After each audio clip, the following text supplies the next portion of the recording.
it's just another captain. I'm just doing part 2 of my French Cuirassier of what's physically sitting on my hobby desk.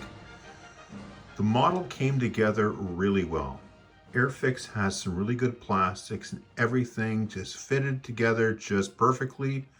A few mold lines here and there. That was awesome. However, what drove me nuts was all of these straps, all the white stuff you see. Everything from his belt that you can see here, the straps on the back of the saddle straps, and the reins. You had to cut all those out off of a template. Now the template was good, and the plastics they used for that was pretty good. It was just cutting it and getting it to that small detail. It's probably because the old captain's eyes aren't as good as they used to be, and maybe my hands are a little too big for this stuff. I found that incredibly difficult. It was very, very asinine, and I'm really glad that part's over. So what I'm going to do right now is I'm going to take it downstairs. I'm going to spray it black with the primer, give it a little white highlights over top of it, and bring it back up on the old hobby desk, and we'll paint it right back up. So why don't you stick with me, and we'll see what it looks like after I get the thing primed. Okay, we got our Cuirassier all primed up and ready to go. I used Vallejo black primer for the base coat, and then I gave it a spray with white primer just to give it an artificial light source, and more importantly, to make all the details pop. One of the things that I really enjoy about doing Napoleonic soldiers over other types of models is that I really enjoy doing the research into the colors and to what made it and all the battles that these guys were in and everything. As you know, I'm a member of the Canadian Armed Forces, and I'm also an officer in the Royal Canadian Armoured Corps. So I know what it's like to be in the bush. I know what it's like to be in the field. I know what it's like to be cold, tired, and hungry.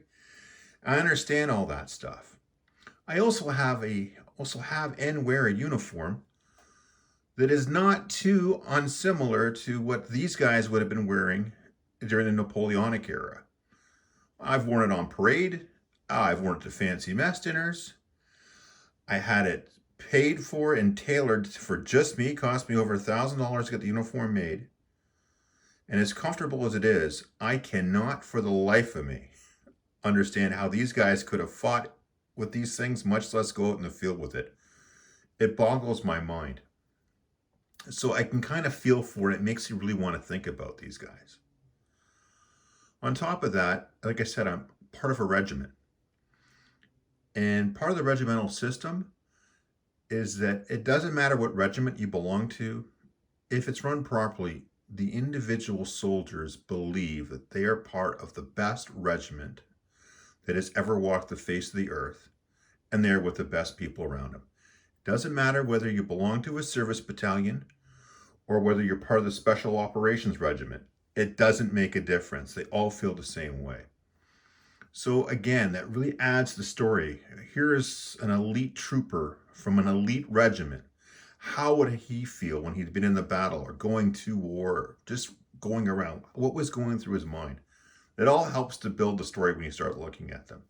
Then you research all the battles and what their life would have been like at that time. It really adds to the whole flavor. So based on my research, what I found out is the cuirass that he wears right here, that was standard issue. That would have been metal, and the fittings would have been made of brass and leather.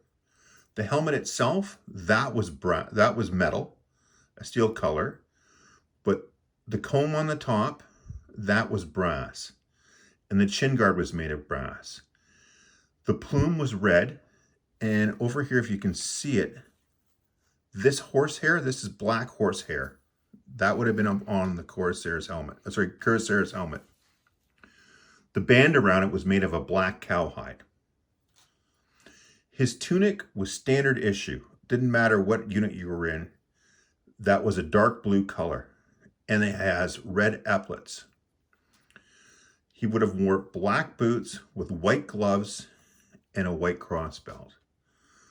But would separate him for each individual unit, because he's with the 7th Cuirassiers, his collar, his cuffs, and if we go to the back,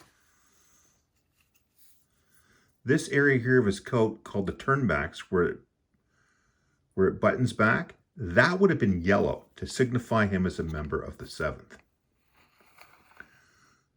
For the Cuirassiers, prior to the disastrous Russian campaign, they only rode black horses.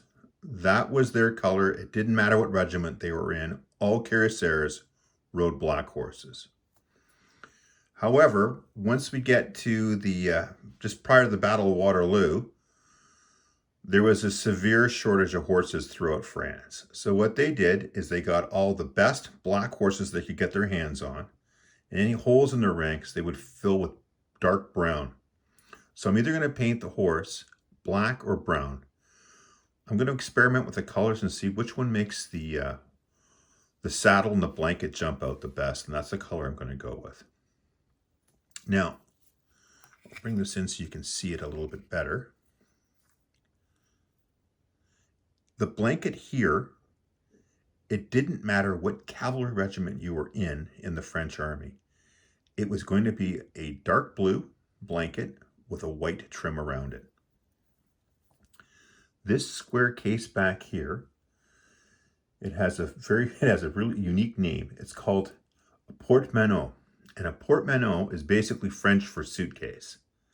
This would have been dark blue, standard across all cavalry regiments. Didn't matter what unit you were in, but would have had your unit number or insignia right here. In this case, it'll be the number 7. This roll here, while they were on parade and in garrison, it would have been a yellow bag to match for, in this case, because he was with the 7th, it would have been whatever your regimental color was. That's what this bag would be. However, once they went into battle, like went in the field, they were given a gray bag. And this gray roll would fit basically their spare clothes, their cape, or heavy coat, whatever they were issued. That would be rolled into this thing. It would be in a gray bag. This sheepskin, they only got these issued. Didn't matter what cavalry regiment you were in the French army. They all got issued sheepskin once they went into the field. However, the trim, you were allowed to put your regimental color. So for this guy, it's going to be yellow. And that's the color scheme we're thinking of right now. So we'll see what we'll do with that. So for my base coats, from the Army Painter line, what I think I'm going to use is I'm going to use plate mail metal for all the steel. That's this color here. And to do the base coat on his flesh, I'll use barbarian flesh and we'll take it from there. That should work out quite nicely. From the Citadel line, what I think I'm going to do is I'm either going to use for the horse Black Templar or Gorgrunta fur. It's going to be either or. I'll experiment to see which one looks the best. From the Vallejo model color line, I plan to use white for things like the gloves, the pants, the belt, and the sheepskin. I'll use dark blue for the coat, the horse blanket, and the porte-manteau. I'm going to use flat yellow for all his regimental colors on the cuffs, collars, turn back, and on the sheepskin. I'll use brass for the brass fittings on his cuirass and on his helmet. I'll use black for his boots, the horse mane hair on the helmet, and for the brim on the helmet. I'm going to use dark vermilion for the red plume and the epaulets. And finally, for all the leather work on the saddle and on the bridle, I'm going to use red leather. So we'll see how that all looks. And finally, from the Vallejo Panzer's Ace line, I'm going to use new wood to do the carbine that he's got right here along the saddle. And those will be all the colors I'll be using for my basing. As always, if you see something on my desk that you have any questions about, or you have any questions about what I'm working on, please contact me. I'll get right back to you. More importantly, can you please do that YouTube thing and to like and subscribe? It really helps the algorithms. Anyway, take care of yourself, be safe, and I'll see you soon. Cheers.